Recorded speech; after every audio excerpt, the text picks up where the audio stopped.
Bonjour à tous. Merci de nous avoir rejoints sur ce webinaire QVT. J'ai un petit écho, non? Étrange, étrange.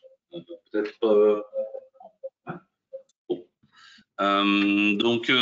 Aujourd'hui, nous allons vous présenter notre accompagnement sur la démarche QVT, QVCT. On vous expliquera d'ailleurs la différence.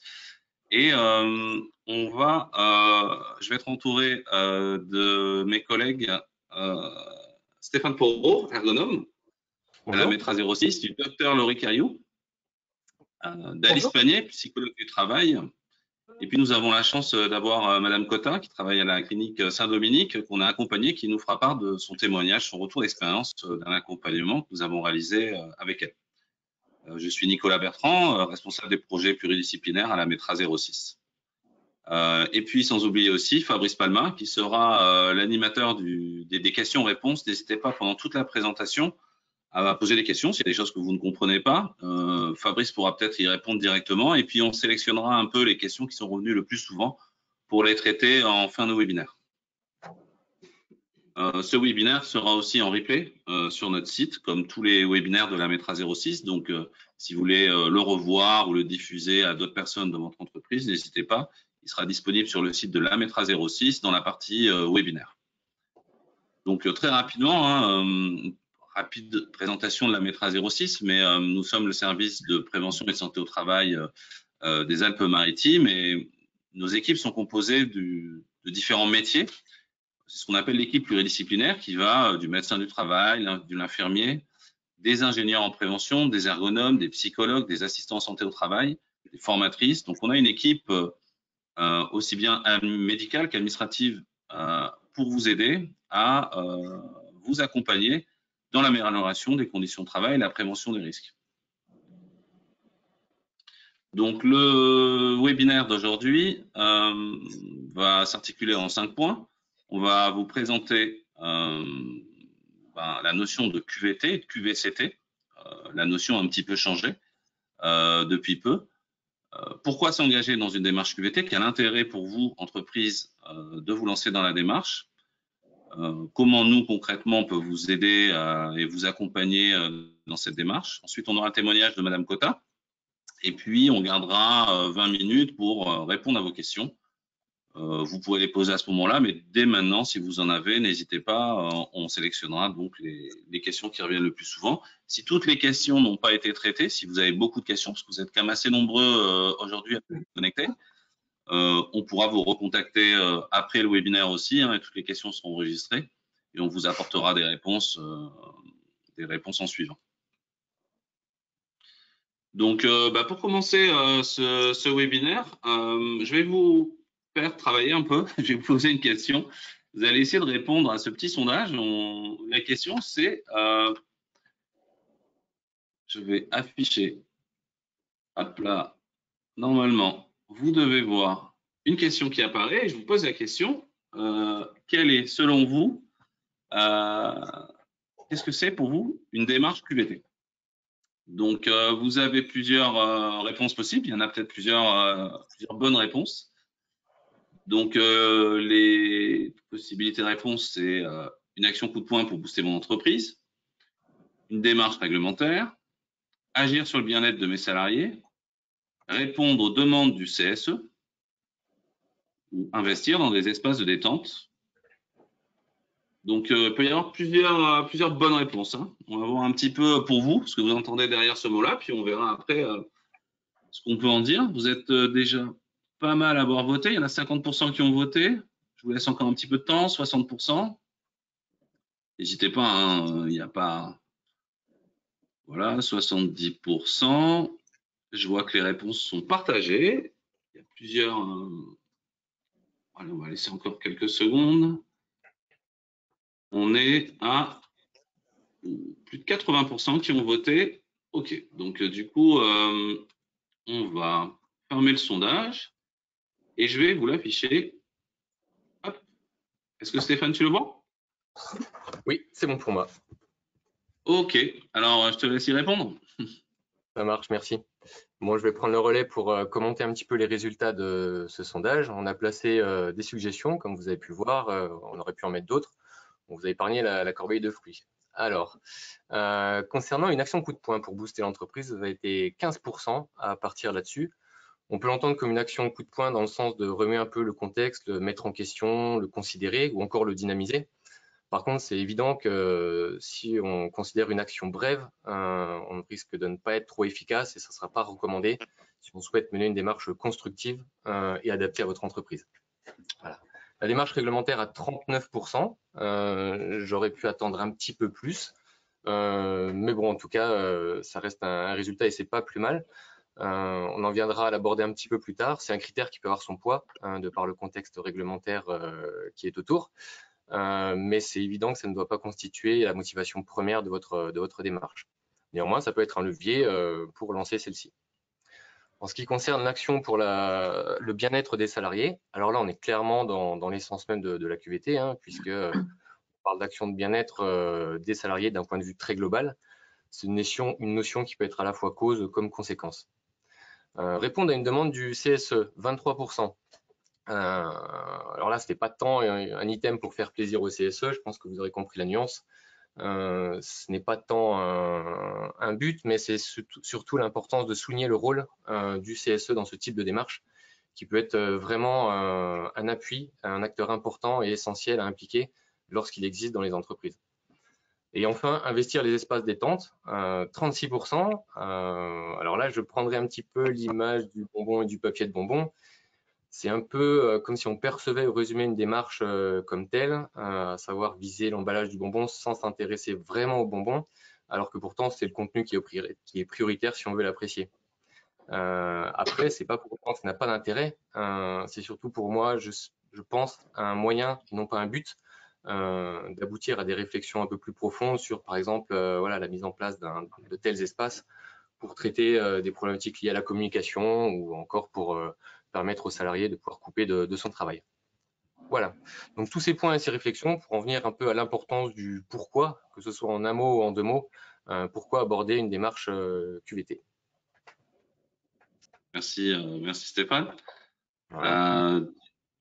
Donc je vais enchaîner. Pourquoi la QVT et pourquoi la Métra travaille et communique sur ce sujet aujourd'hui? Nous allons déjà essayer de vous resituer un petit peu le cadre dans lequel la QVT a émergé. En effet, ça a souvent été un concept assez flou qui a parfois été utilisé à mauvais escient par bon nombre de personnes. Il y a pu y avoir des déviances, donc c'est pour ça qu'il est important de pouvoir cerner ce que c'est, mais aussi ce que ça n'est pas. Alors pour commencer, on va débuter sur le côté réglementaire, notamment l'un des piliers de la prévention d'entreprise, à savoir l'article L4121-1 du Code du travail, qui stipule, qui mentionne, qui dit que l'employeur est responsable de la sécurité, mais également de la santé physique et mentale de ses salariés, et qu'il doit tout mettre en œuvre en ce sens. Voilà. Donc, dans la continuité, en 2013, il y a eu un premier accord national interprofessionnel, qu'on appelle un ANI, et qui va définir pour la première fois ce qu'est la QVT. Donc, je cite, comme sur le support, la QVT, c'est un sentiment de bien-être au travail, donc on a vu tout à l'heure dans le sondage, perçu collectivement et individuellement, qui englobe différents sujets comme l'intérêt au travail, les conditions de travail, la reconnaissance ou encore la valorisation du travail effectué, ou d'autres points comme sur notre support. Alors l'ANI n'est pas obligatoire, un ANI n'est pas obligatoire, mais il a pour but d'encourager fortement les entreprises à s'impliquer dans une démarche de politique QVT en favorisant les conditions de travail. Il a aussi pour but de permettre l'amélioration du climat social, l'environnement de travail, les relations humaines, dans un objectif de performance de l'entreprise au sens large. Quand je parle de l'entreprise, c'est aussi de ceux qui la composent. Le but est d'aboutir à une prise de conscience des employeurs, mais également des salariés, ainsi que des représentants de salariés. J'ajouterai aussi la loi Rebsamen du 17 août 2015, qui a son importance parce qu'en fait, elle va venir compléter cette année de 2013. Et c'est une loi qui va fournir en fait un cadre juridique, cette fois-ci à la QVT, puisque la notion est alors intégrée au Code du travail, désormais sujet dans les négociations annuelles obligatoires, les NAO. Pour compléter justement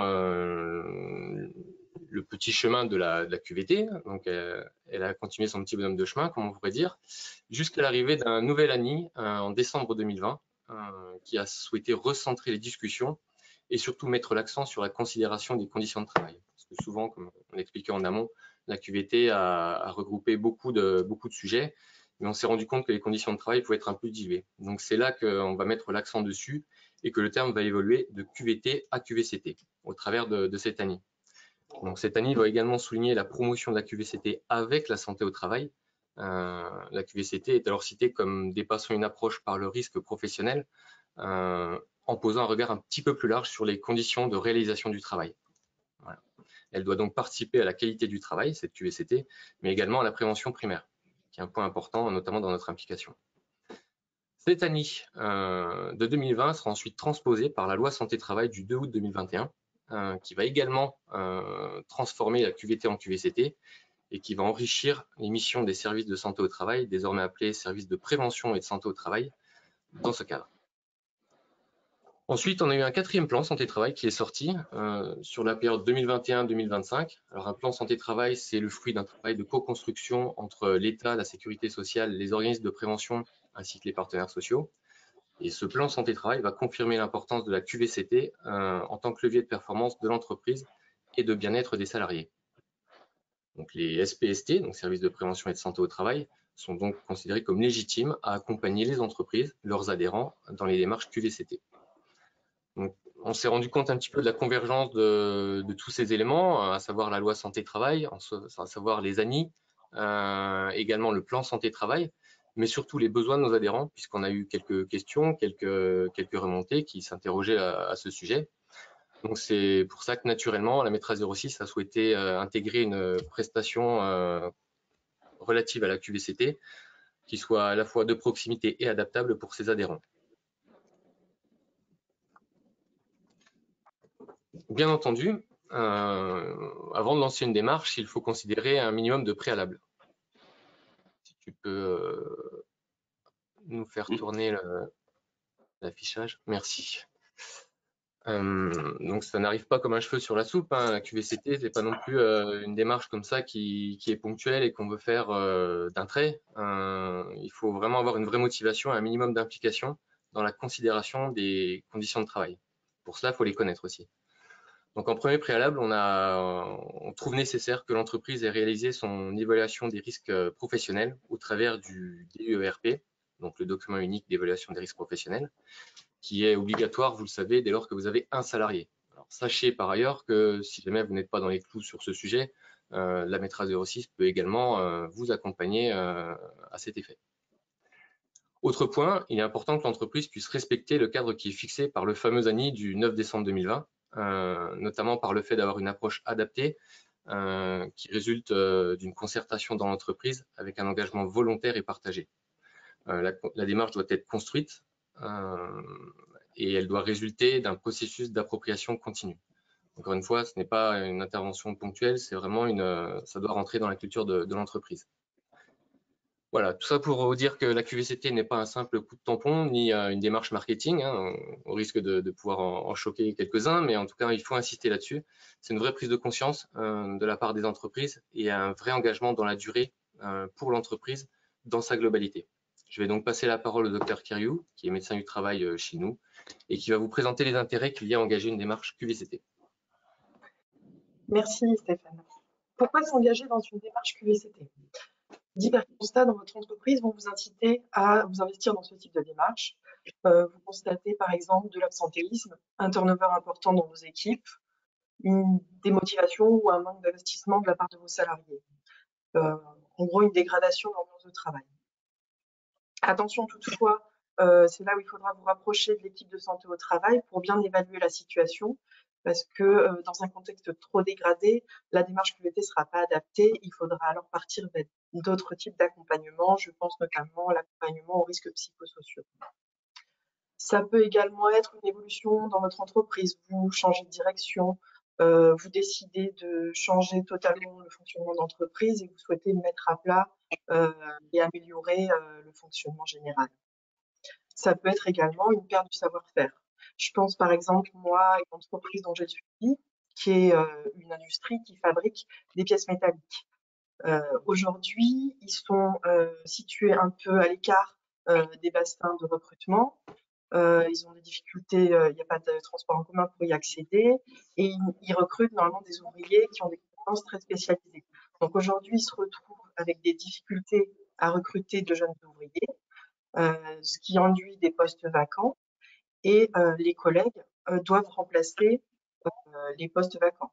Donc ça crée des tensions au sein de la structure, sachant que en plus, les personnes les plus anciennes qui connaissent le mieux le travail vont être le plus souvent sollicitées au sein de l'entreprise pour combler les postes vacants. Donc, on va voir ce que la démarche peut apporter dans ce contexte-là sur la diapo suivante. Voilà, donc ce que la démarche peut vous apporter dans ce contexte-là, par exemple, ça va être de créer un lieu d'échange entre les salariés et l'employeur pour comprendre aussi le travail réel réalisé, parce qu'il y a une différence entre le travail qui est prescrit et le travail réel, et les difficultés aussi de la part de l'employeur pour recruter. Et ça va vous permettre, dans ces espaces d'échange, peut-être de développer la créativité, parce qu'il va y avoir une émulation du groupe, et de trouver des solutions à ces problématiques-là pour favoriser le recrutement, réfléchir aussi à la transmission du savoir-faire. Et comme c'est une démarche globale, vous allez pouvoir également traiter peut-être l'évolution des carrières, puisque on va en venir de plus en plus à ça. Il y a un vieillissement de la population qui travaille, et donc les capacités ne sont pas les mêmes à 20 ans et à 50, 60 ans. Je pense par exemple dans l'entreprise que je vous prenais en exemple, il y a de la manutention de charges lourdes, des genres de plus de 15 à 30 kilos. À 20 ans, c'est pas compliqué, à 60, ça le devient, et il faut essayer de trouver des solutions pour garder des travailleurs qui ont des compétences particulières, tout en les préservant dans leur activité professionnelle. Donc cette démarche, qu'elle va apporter, elle va impliquer les salariés. Donc premièrement, ça va être potentiellement un atout pour le recrutement, je pense, dans des secteurs en tension, par exemple dans les crèches, les EHPAD, où ils ont beaucoup de difficultés à recruter du personnel. Ça peut être un atout pour les salariés qui vont être attirés parce qu'ils sentent qu'on les investit, qu'on les écoute, et ça va fidéliser les anciens salariés également. Ça va également permettre à l'employeur, comme l'a dit mon collègue précédemment, de respecter le code du travail, à savoir protéger la santé physique et mentale de ses salariés. Et tout cela va améliorer le bien-être et la santé au travail. Donc, des salariés qui seront mieux au travail seront plus efficaces et seront a priori plus productifs. Donc, sur la diapo suivante, on va voir quand même ce qui est indispensable à la démarche, qui a déjà été évoqué par mon collègue, c'est-à-dire que il faut un engagement réel et sincère de la direction. Il ne s'agit pas de faire une action coup de poing et de laisser la démarche de côté. C'est une démarche d'amélioration des pratiques, et donc c'est une démarche qui doit être pérenne dans le temps. C'est pour ça qu'on vous demande de signer une charte d'engagement. Cette démarche, elle est globale. Donc, il va falloir traiter tous les aspects du travail, c'est-à-dire, comme on l'a évoqué, les conditions de travail, mais aussi la santé au travail, prendre en compte peut-être les évolutions de carrière, le vieillissement des populations, les travailleurs handicapés, l'inclusion de ceux-ci, et également tenir compte de l'équilibre entre vie personnelle et vie professionnelle. On le voit là avec les nouvelles modalités de travail, c'est-à-dire la flexibilité des horaires, le télétravail. Tout ça, il est important aussi dans vos échanges que l'espace de discussion permette une parole libre. Il ne faut pas qu'il y ait crainte de la part des salariés de s'exprimer. Il faut valoriser l'expression sur le travail. Sinon, la démarche ne sera pas aboutie. Il faut également que vous ayez des indicateurs. Ça va vous permettre déjà, en premier lieu, de voir les problématiques au sein de votre entreprise, mais également, ça va être des éléments de suivi des actions mises en place, voir si elles aboutissent, si elles améliorent les choses. Tout cela va conduire à un engagement dialogue social au sein de votre entreprise qui sera bénéfique. Je repasse la parole à mon collègue Stéphane pour vous. Merci Laurie. Je vais maintenant enchaîner sur comment la Métra 06 peut-elle intervenir. Nous allons vous exposer ce que nous proposons en termes de démarche, en termes d'accompagnement et comment nous l'avons réalisé. Donc, lorsque nous avons décidé de construire notre offre, nous nous sommes rapprochés de l'ANACT, puisqu'en fait l'ANACT était la structure référence en matière de QVT. Elle était citée notamment dans l'ANI de 2020 et sa méthode est reconnue comme étant favorable car pragmatique et progressive. C'est également une méthode qui a été reconnue comme étant compatible avec l'élargissement de la QVT à la QVCT, d'où le fait que l'on ait fait venir la RACT PACA dans nos locaux pour qu'on puisse avoir une petite présentation de leur vision, de leur approche, afin d'adapter la nôtre au mieux, toujours encore une fois dans le sens de nos adhérents. Donc, pour ceux qui connaissent déjà un petit peu, l'ANACT considère 6 leviers, donc ce sont 6 thématiques qui ont légèrement évolué depuis l'intégration justement du terme QVCT. Donc c'est la matérialisation sous forme de fleurs à 6 pétales. Pour ceux qui connaissent, vous verrez que l'inclusion du terme QVCT a induit aussi le changement, ou tout du moins l'évolution de certains termes dans les pétales. On parle de thématiques comme par exemple l'organisation, le contenu et la réalisation du travail. Ce sont des thématiques dans lesquelles on pourra traiter des sujets comme l'autonomie pour agir sur son travail, ou encore les organigrammes ou les fiches de poste. On trouvera aussi, alors je ne vais pas tous les commenter, mais une thématique sur la santé au travail, avec par exemple l'entretien de retour après une absence ou encore l'actualisation du DERP. Voilà. C'est donc la base sur laquelle on s'est penché et sur laquelle on s'est porté pour construire notre approche et constituer donc notre offre. Après, l'entreprise aura toujours le choix en termes d'accompagnement, à savoir si elle souhaite un accompagnement long ou un accompagnement court, selon ses moyens, selon ses attentes et selon l'adaptation possible de l'accompagnement. L'entreprise pourra opter pour un accompagnement complet. Alors, sachez que pour cela, il y a une plateforme qui a été mise en place par le ministère du Travail et l'ANACT, qui s'appelle Réflexe QVT. L'objectif de cette plateforme, c'est de mettre en relation des consultants externes avec les entreprises, selon le secteur d'activité, mais également selon le secteur géographique. Voilà. Et d'un autre pan, nous proposons notre accompagnement à nos adhérents dans une démarche d'accompagnement peut-être plus courte, comme je pourrais vous la détailler tout à l'heure. Ça sera ensuite à l'entreprise de faire son choix. J'en viens donc à vous présenter la démarche que nous vous proposons. C'est une démarche que nous avons choisie en 5 étapes. Alors avant tout, dès lors que vous avez une demande, nous allons commencer par en faire une phase d'analyse de cette demande. Ça passera par un premier contact qui nous permettra auprès de vous de recenser vos attentes, vos motivations, mais aussi les projets de votre entreprise pour savoir dans quelle mesure voilà, notre accompagnement peut être pertinent et essayer de concilier au mieux celui-ci avec vos attentes. Alors bien entendu, nous rapprochons dans un deuxième temps du médecin du travail parce que c'est lui qui a la connaissance de l'entreprise. Donc le médecin pourra nous donner l'historique, le contexte aussi de votre entreprise afin qu'on ne fasse pas une démarche qui soit inadaptée ou à mauvais escient. Et en plus du suivi, le médecin pourra d'ailleurs intégrer la démarche dans la mesure où il le souhaite et où il le peut. Et enfin, si l'entreprise en a besoin par rapport à ses équipes, un petit peu pour informer, voire pour convaincre, nous pouvons prévoir une séance d'information à ces équipes sur la démarche que nous vous proposons. Voilà. Donc si tous les signaux sont verts, la maîtresse 06 pourra alors formaliser un devis qui sera adapté à la demande de l'entreprise. Donc c'est vraiment une démarche singulière. S'il est validé et souhaité, on pourra enchaîner sur l'accompagnement. Alors notre accompagnement repose sur les 3 premières étapes, à savoir la première étape est la création et la constitution du comité de pilotage, donc le COPIL. Toutes ces étapes seront détaillées ensuite par ma collègue Alice. La deuxième étape est l'élaboration de votre état des lieux. Donc là, c'est une phase de travail que nous faisons avec vous également. Et enfin, la troisième étape est appelée la phase de restitution et d'engagement. Lors de cette troisième étape, nous vous donnons des livrables tels qu'une synthèse ordonnée et organisée de l'état des lieux qui aurait été fait en amont, ainsi qu'une charte d'engagement, la charte d'engagement qui reste interne à l'entreprise. Enfin, on vous livre également un guide pour finaliser les étapes 4 et 5 de la démarche. Étape 4, c'est le lancement des espaces de discussion. Donc ça, ce sont des groupes de travail sur les thématiques qui auraient été choisies en amont lors de l'état des lieux. Et l'étape 5 sera l'élaboration et le suivi. Donc ça a son importance du plan d'action. Comme je viens de l'évoquer, c'est donc l'entreprise qui, après avoir été accompagnée sur les 3 premières étapes, va être en pleine autonomie sur les 2 dernières. C'est là que la prise en main s'effectue et c'est là que la démarche est lancée. Je vais maintenant laisser la parole à Alice Panier, notre psychologue du travail, qui pourra développer et détailler ces différentes étapes. Merci Stéphane. Donc, je vais revenir sur comment la Metra 06 vous accompagne donc, dans les 3 premières étapes de la démarche QVCT.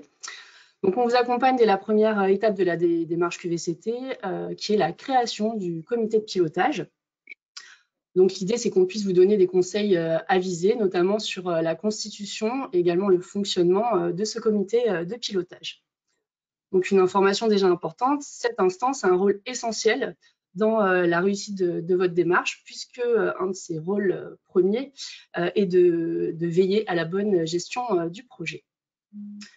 Donc, le comité de pilotage va également déterminer à la fois la stratégie de la démarche et assurer le suivi de l'avancement du projet. Donc, on va par exemple y déterminer les objectifs du projet, les personnes qui interviendront dans ce projet. On peut également s'occuper de la planification en définissant un calendrier selon les différentes étapes du projet. Et enfin, on y analyse les avancées. Le comité de pilotage oriente également les fameux espaces de discussion, donc ces groupes de travail, mais n'y participe pas forcément. Donc, il va désigner par exemple le nombre d'espaces de discussion, la constitution de ces espaces de discussion et va définir également leur mode de fonctionnement.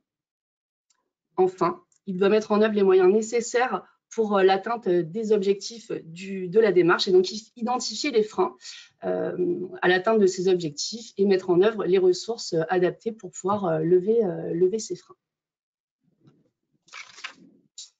Je vais maintenant vous parler de la constitution et du fonctionnement du comité de pilotage. Donc, cela doit être fait le plus en amont possible du projet et nous pouvons vous donner des conseils avisés dès les premiers contacts que nous avons avec l'entreprise. Donc, pour que la démarche QVCT soit réussie, il est important de choisir les bonnes personnes. Donc, le choix des membres du comité de pilotage ne va pas se faire par hasard. Comme tout groupe qui doit produire un travail, nous conseillons un nombre limité de personnes. Nous l'avons fixé à 8. Voilà, plus on est nombreux et plus il est difficile, plus il y a des difficultés qui apparaissent dans un projet, notamment des difficultés d'organisation, ne serait-ce que des difficultés pour arriver à trouver des dates communes de rencontres. En termes de composition, donc, ce qui est important, c'est d'avoir une composition paritaire.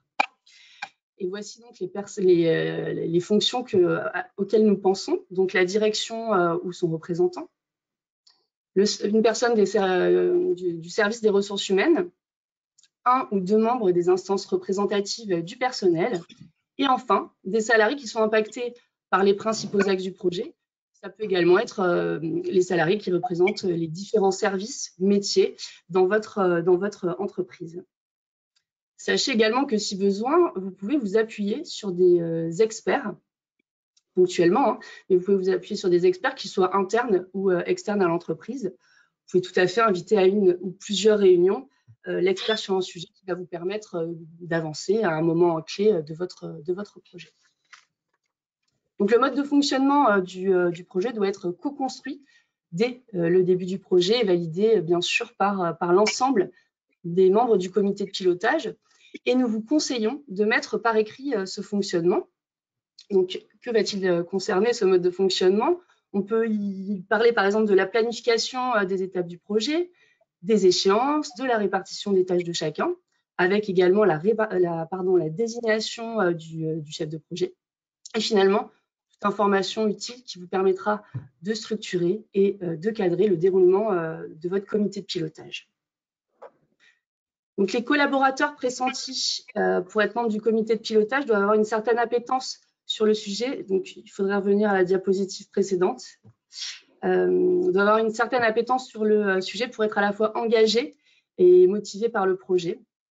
Et dernière information sur la constitution et le fonctionnement. Il est important que les décisions soient prises de manière collégiale avec les autres membres du projet, dont le chef de projet, bien évidemment. Donc, on arrive maintenant à l'étape 2 du démarche QVCT, qui est d'établir un état des lieux partagé et de fixer les priorités d'action. Donc, concrètement, il revient au comité de pilotage d'effectuer cet état des lieux. Et pour bien s'imprégner du sujet, nous vous conseillons de collecter, de rassembler et d'analyser vos données existantes en matière de fonctionnement de l'entreprise et de santé également au travail. On pense par exemple aux indicateurs liés à l'absentéisme, les indicateurs de turnover, ça peut être également les indicateurs liés aux accidents du travail. Et finalement, toute information qui peuvent être utiles pour effectuer cet état des lieux. Ça peut être également des données relatives à l'analyse du travail et votre document unique d'évaluation des risques professionnels, par exemple. Donc finalement, une fois que ces données ont été analysées, le comité de pilotage va réaliser son diagnostic QVT via la méthodologie de l'ANAC, donc les essentiels QVT. Donc, lors de cette phase, nous vous accompagnons sur le terrain pour garantir la bonne application et la bonne compréhension de la méthodologie proposée. Puis, en fonction des résultats qui ressortent de cet état des lieux, le comité de pilotage va avoir pour mission d'identifier, donc de manière collégiale, les enjeux prioritaires, donc les thématiques prioritaires qui seront traitées dans les fameux espaces de discussion. Il définit ensuite le nombre d'espaces de discussion à mettre en place en fonction du nombre de thématiques, d'enjeux prioritaires qui auront été retenus juste avant par le comité de pilotage. Il va désigner une thématique pour chaque espace de discussion, un pilote, une fréquence de réunion, etc. Donc, les deux objectifs principaux de cette étape, vous l'aurez bien compris, sont de co-construire, de partager le diagnostic et d'identifier les thèmes prioritaires en matière de QVCT. Donc, je vais vous montrer concrètement comment se présente la méthodologie que nous proposons, donc les essentiels QVT. Donc, il se présente sous la forme d'un jeu de 32 cartes et finalement, chaque carte va représenter une ressource essentielle qui permet d'améliorer la QVCT. Donc, pour rappel, et mon collègue Stéphane vous l'a montré, ces ressources font toute référence aux fameuses 6 pétales, donc 6 thématiques du modèle de l'ANACT. Donc, l'objectif du jeu est que le comité de pilotage échange sur chaque carte, que chacun donne son avis, puis que le comité de pilotage classe de manière consensuelle chaque carte dans les 4 plots qu'on peut apercevoir sur la diapositive. Donc, on va prendre un exemple concret, ça sera plus simple. Donc, il y a une carte qui traite de l'intégration des nouveaux embauchés. Et donc, c'est une carte qui fait partie de la pétale relations professionnelles et dialogue social. Donc, comme je vous le disais, les membres du groupe vont échanger sur la perception qu'ils ont de l'intégration des nouveaux embauchés en nous donnant des exemples concrets. Donc, en illustrant leur point de vue, chacun à leur tour. Puis, une fois que chacun a pu s'exprimer, ils vont positionner donc de manière consensuelle, si possible, la carte dans une des catégories suivantes. Donc, finalement, l'intégration des nouveaux embauchés, est-ce qu'elle est inexistante mais non souhaitée? Ou est-ce qu'elle est inexistante et souhaitée? Ou est-ce qu'elle est existante et déjà satisfaisante au sein de l'entreprise? Ou est-ce que l'intégration des nouveaux embauchés est existante et à améliorer? Donc, une fois que le groupe a pu classer ces 32 cartes, le comité de pilotage va se mettre donc d'accord sur le nombre de cartes, donc de thématiques prioritaires à retenir dans les 2 catégories suivantes qui sont existants et à améliorer et inexistants mais souhaités. Donc, lors de cette phase, nous sommes présents pour garantir la bonne application de la méthode, mais également pour animer les échanges et pour noter le contenu de vos échanges. Donc, en fait, les données qualitatives qui sont issues des échanges sont vraiment très, très importantes. J'insiste là-dessus. Puisque déjà, elles nous permettent, elles sont importantes pour les phases suivantes. Et je pense à la phase d'élaboration du plan d'action, puisque finalement, en donnant votre avis, en donnant des exemples concrets, vous allez peut-être remonter à des dysfonctionnements éventuels qui vous permettra de remonter plus facilement à des causes et donc de trouver plus facilement des actions concrètes à mettre en place en matière de QVCT. Et concrètement, lors d'un état des lieux qu'on a eu l'occasion de faire, donc dans une entreprise qu'on a pu accompagner, il y avait déjà des pistes de solutions qui émergeaient lors de cette phase de cet état des lieux, et donc nous les avons bien consignées pour que l'entreprise puisse, les espaces de discussion et le comité de pilotage puissent s'en resservir au moment de l'élaboration du plan d'action. La 3e étape, dans laquelle nous vous accompagnons également, donc la phase de restitution et d'engagement. Donc concrètement, lors de cette phase, nous allons vous présenter la synthèse de l'état des lieux, où vous retrouverez le classement de vos cartes, les notes prises lors des échanges et les priorités d'action que vous avez retenues. C'était là également lors de cette phase que l'entreprise s'engage via la signature d'une charte, donc s'engage à mobiliser les ressources nécessaires pour atteindre les objectifs de la démarche, s'engage à protéger la parole des salariés qui s'expriment sur leurs conditions de travail et enfin s'engage à mettre en œuvre les moyens nécessaires pour mettre en œuvre des actions concrètes d'amélioration continue de la QVCT.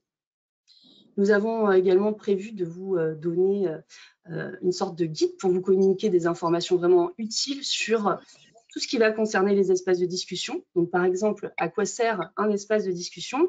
Quel peut être le contenu des échanges? Quel travail doit-il produire?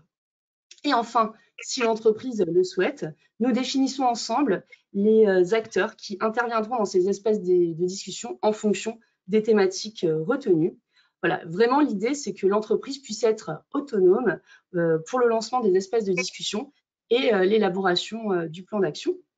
Je laisse d'ailleurs la parole à Madame Aurélie Cotta, donc responsable des ressources humaines et assistante de direction de la clinique Saint-Dominique, clinique que nous avons eu le plaisir d'accompagner voilà, dans leur démarche QVCT.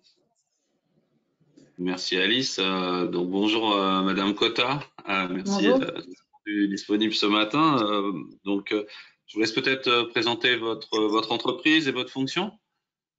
Ah oui, alors donc je suis responsable RH et adjointe de direction et je suis en charge de tout ce qui concerne un peu tout ce qui concerne le salarié en fait. Donc je m'occupe des plannings, l'interface paye, tout ce qui est formation, de près ou de loin, de tout ce qui touche les salariés. Donc je travaille dans un établissement de santé de soins de suite et réadaptation sur Nice Nord, à orientation gériatrique. On a plusieurs spécialisations. On fait du soin palliatif, on a 14 lits identifiés. On fait de l'onco-hémato et de la prise en charge de personnes âgées polypathologiques. Pour situer, on est une association sans but lucratif. Donc, j'aime bien dire aux entretiens et en général qu'on est un peu le petit village d'Astérix face aux gros groupes, ce qui nous permet effectivement, là on parle de la QVT, ce qui nous permet de mettre en application très rapidement les projets, que ce soit qui émanent soit de la direction, soit des salariés. Donc, oui, dites-moi. Et du coup, pourquoi vous êtes lancé dans une démarche QVT à l'origine du sujet chez vous? L'origine, alors ça fait déjà plusieurs années qu'on est dans une démarche de QVT de par l'aspect réglementaire, puisqu'on est engagé en tant qu'établissement de santé dans la certification au niveau de la Haute Autorité de Santé. Donc là, l'année prochaine, on passera à la 5e version.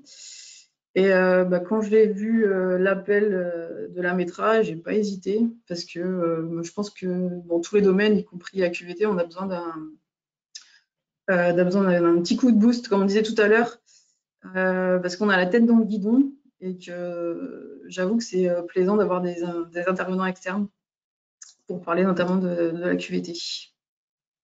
Donc, on a commencé la démarche il y a à peu près 1 an. D'ailleurs, j'ai retrouvé le mail, c'était le 16 juin 2022. J'ai eu un premier contact avec Monsieur Porot et Madame Alice Panier, et ensuite, tout s'est enchaîné. Toute la démarche que vous avez citée en amont, on l'a faite. Donc, comment ça s'est déroulé concrètement, là, le comité de pilotage? Comment vous êtes organisé avec vos collègues? Première réunion avec Stéphane Porot et Alice Panier avec le comité de direction. Là, ils nous ont présenté la démarche. Et ensuite, j'ai mis une affiche dans la clinique, appel à candidats. Et on a eu au final un comité de pilotage de 11 personnes. Alors, je sais que c'est 8 personnes maximum, mais je ne me voyais pas refuser les salariés parce qu'ils étaient surmotivés. Donc, le comité de pilotage, 11 personnes. Et ensuite, on a entamé la démarche avec un état des lieux. Donc, il me semble qu'on avait fait 2 réunions pour établir ça. Et ensuite, on a établi les priorités. Il y en a eu 5. Donc, la priorité numéro 1, on est ressorti l'intégration des nouveaux embauchés. La deuxième, c'était tout ce qui concerne les outils d'information et de communication interne. La troisième, on a voulu se recentrer sur tout ce qui est organigramme et fiches de poste. La quatrième, s'en est ressorti le dispositif de prévention des violences verbales, sexistes et sexuelles dans l'entreprise. Et la 5e, c'était l'égalité d'accès aux dispositifs de professionnalisation et de formation. Une fois qu'on a établi ces priorités, on a créé 2 espaces de discussion, donc 2 groupes dans le comité de pilotage. Et ensuite, ça s'est vite enchaîné. Les 2 groupes ont eu 2 responsables. Les EDD ont eu 2 responsables, donc c'est 2 infirmières de jour qui ont pris les espaces de discussion. Pardon. Donc, voilà.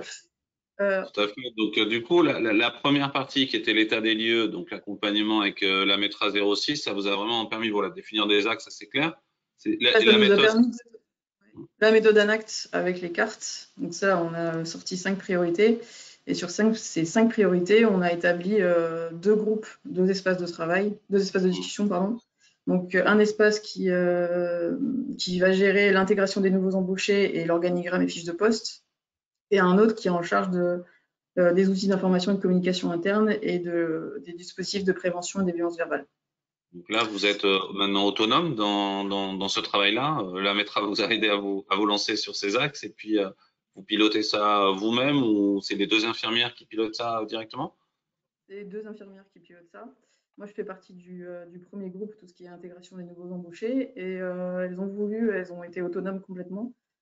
Je les ai un peu guidées, mais leurs idées, c'était leurs propres idées, et elles ont voulu créer des groupes WhatsApp pour gérer les lieux et les créneaux de réunion. Et ensuite, elles ont fait appel à 2-3 professionnels en plus des membres du comité de pilotage. Donc là, on en est à tout à l'heure, là, on entamera la 4e réunion.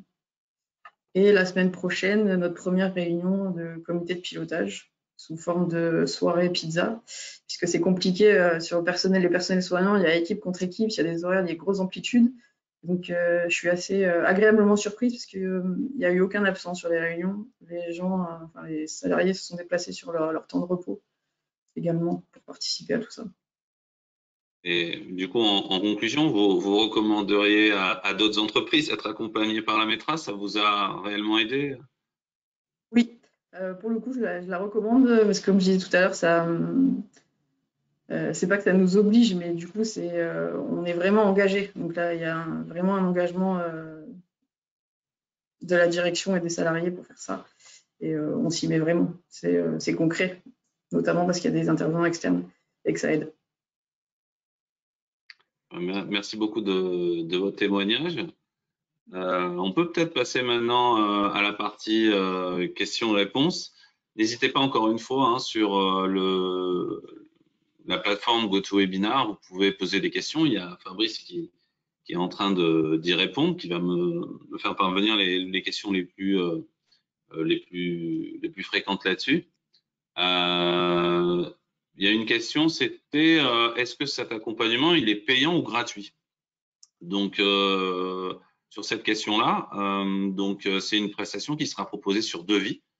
Et donc, le devis sera réalisé dans la première étape hein, d'analyse du besoin, où là, on peut échanger avec vous, présenter éventuellement la démarche à des membres de vos équipes, à votre direction, ou aux personnes qui seront impliquées dedans. Et en fonction du temps qui sera nécessaire à la démarche, à vos objectifs, eh bien, on adaptera les devis en fonction pour vous accompagner au moins au mieux dans votre démarche. Ça dépend un peu si vous êtes une petite entreprise, une grosse entreprise, comment vous êtes structuré. Donc là, on passera par une analyse de besoin et clairement, oui, ça sera une prestation qui sera réalisée sur devis. Donc ça, c'était une question. Il y avait une question aussi sur les délais d'intervention. Donc quand c'est qu'on peut intervenir. Donc là, c'est un petit peu pareil, ça dépend un peu de vous aussi, combien de temps vous mettez pour créer votre comité de pilotage, votre engagement. Et puis nous, la disponibilité des équipes, ça dépend aussi du nombre d'entreprises qui vont nous demander des accompagnements, mais on a une équipe qui est étoffée, plusieurs personnes dans le groupe de travail qui sont capables d'accompagner, de vous accompagner. Donc là, on définira ensemble le calendrier avec vous en fonction de vos objectifs et puis nos disponibilités. Et c'est une démarche qui peut s'enclencher relativement rapidement. Ce qui est important, c'est bien de cadrer entre nous le cadre de l'intervention.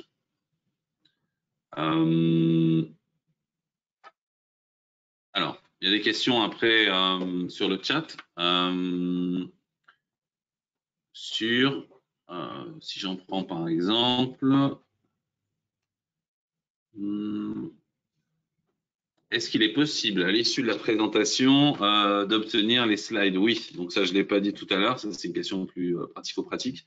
Mais donc le webinaire sera en replay sur notre site Ametra 06 et le PDF qui vous a été présenté aujourd'hui sera mis en téléchargement. Donc vous pouvez l'avoir sans aucun souci, on vous le mettra à disposition.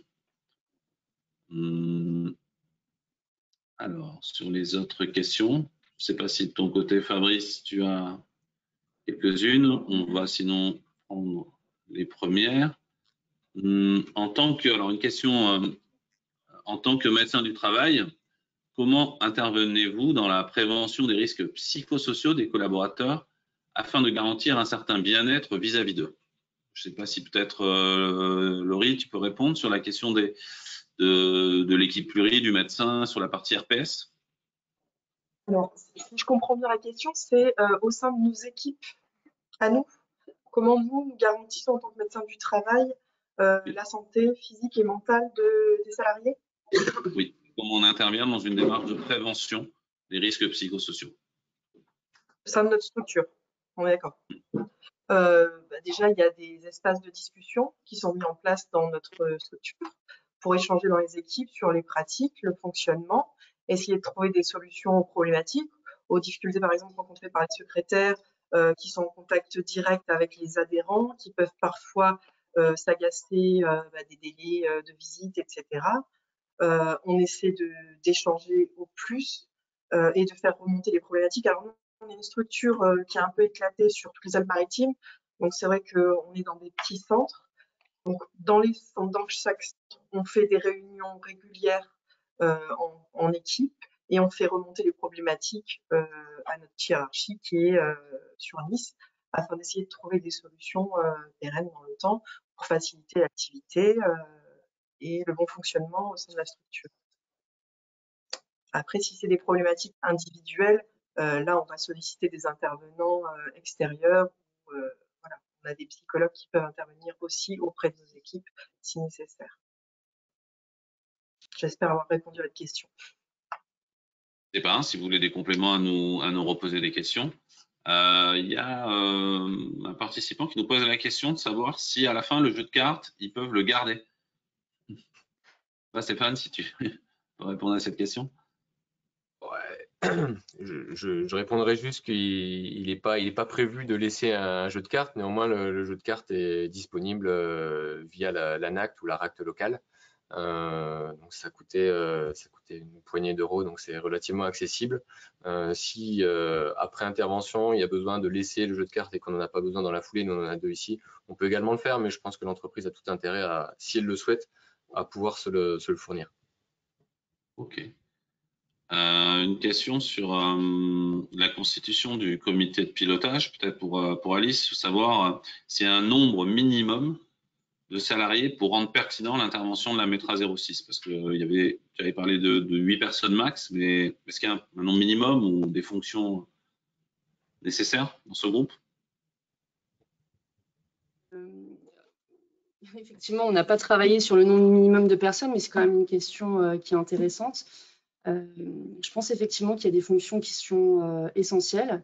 Je pense effectivement, par exemple, que la fonction direction ou la fonction responsable des ressources humaines est prépondérante, par exemple, puisque nous avons des cartes qui vont traiter vraiment des analyses sociodémographiques dans l'entreprise, type analyse des données, absentéisme, turnover. Enfin, il va y avoir des cartes où, si vous voulez, certaines personnes ne pourront pas forcément avoir une visibilité sur la réponse.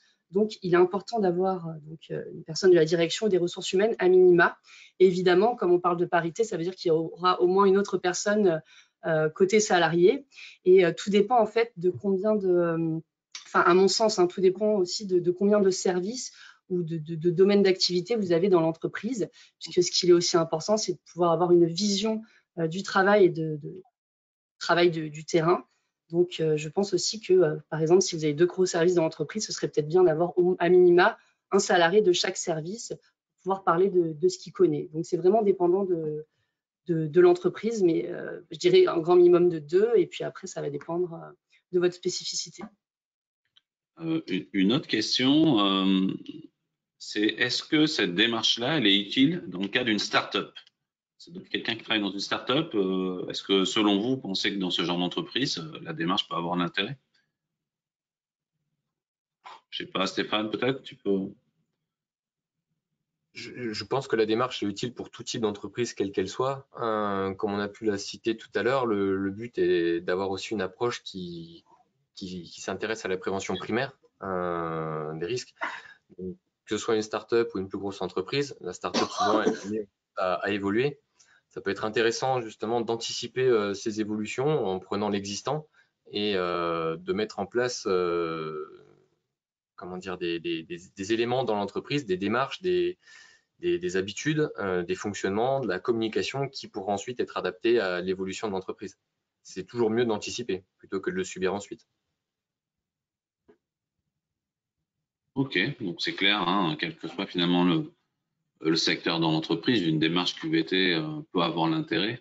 Et dans le cadre de la startup, effectivement, qui est amenée à évoluer régulièrement, on peut imaginer, oui, que c'est tout à fait utile. Ouais. Juste, je compléterai aussi que la démarche, elle est obligatoire, on va dire, dans les négociations NAO, donc qui concernent les entreprises qui ont plus de 50 salariés. Mais la démarche, elle est aussi recommandée, pas obligatoire, mais recommandée pour les plus petites, hein, dans le cas de cette start-up notamment. Une autre question, peut-être pour Alice. Est-ce que vous pouvez intervenir? Alors, là, c'est une question qui déborde un peu sur, peut-être pas une démarche complètement QVT à mon avis, mais pouvez-vous intervenir pour une sensibilisation dans l'entreprise sur le sujet du harcèlement au travail? Effectivement, c'est des thématiques sur lesquelles on travaille, et oui, c'est des sujets sur lesquels nous pouvons vous sensibiliser en entreprise, tout à fait. Là, pour ceux qui ne connaissent pas, en tout cas, tous les offres et accompagnements de la METRA sur notre site, hein, vous pouvez retrouver nos différents accompagnements. Sur la partie large des risques psychosociaux, il y a différentes sensibilisations, ateliers qui sont proposés, différents en fonction des sujets. N'hésitez pas à aller sur notre site, hein, pour retrouver l'ensemble de ces offres-là. Et oui, on peut accompagner évidemment les entreprises sur ces questions-là. Peut-être compléter oui. rapidement, Nicolas. Alors effectivement, c'est important de préciser que sur le site, il y a beaucoup d'informations sur les sensibilisations, sur les prestations qu'on propose. Et vous pouvez également aussi vous rapprocher de votre médecin du travail par rapport à vos besoins, en fait, pour voir s'ils sont adaptés. Et puis, le médecin vous orientera vers l'équipe pluridisciplinaire pour nous mettre en relation sur ce type de sensibilisation, par exemple. Alors, une question d'organisation sur le côté, on revient sur la démarche QVT et la méthodo. Quelqu'un qui pose une question de savoir si le comité de pilotage, c'est lui qui est chargé de faire les discussions, ou est-ce qu'on peut organiser des espaces de discussion, par exemple, dans chaque service en fonction de leurs problématiques? Est-ce que c'est le COPIL qui fait tout, ou il y a d'autres groupes de travail qui interviennent suivant les sujets? Peut-être un besoin d'éclaircissement là-dessus? Le comité de pilotage effectue l'état des lieux, ça c'est sûr. Les espaces de discussion, eux, vont repartir des thématiques qui ont été traitées dans la phase d'état des lieux fait par le comité de pilotage pour discuter des problématiques liées aux thématiques retenues et échanger pour élaborer un plan d'action. Plan d'action qui sera ensuite reproposé au comité de pilotage pour le retravailler. Donc, j'espère que j'ai à peu près répondu à la question. Mais en tout cas, le comité de pilotage et les espaces de discussion sont deux instances qui sont différentes et qui travaillent sur des choses différentes. Bien que des membres du comité de pilotage peuvent aussi faire partie des espaces de discussion, mais on vous conseille quand même de proposer aux autres salariés, notamment des salariés des différents services, de pouvoir accéder à ces espaces de discussion pour pouvoir avoir la voix, la parole. Ok, c'est clair. N'hésitez pas encore, il nous reste environ à peu près 5 minutes de questions-réponses. Donc, si vous avez encore des questions, peut-être quelqu'un un peu sur le même thème qui demande est-ce qu'on gère du coup la démarche QVT uniquement au sein d'une équipe réduite de l'entreprise ou est-ce qu'il faut impliquer l'ensemble des salariés dans la démarche?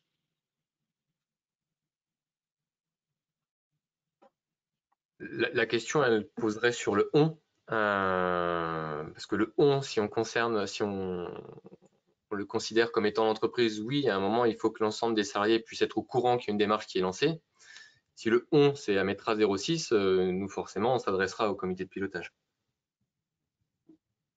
Très bien. Donc, le besoin, donc effectivement, que ce soit un comité de pilotage qui pilote la démarche, mais un besoin de, voilà, de communiquer plus largement après pour engager et impliquer l'ensemble des équipes. Voilà, la démarche doit être participative avant tout.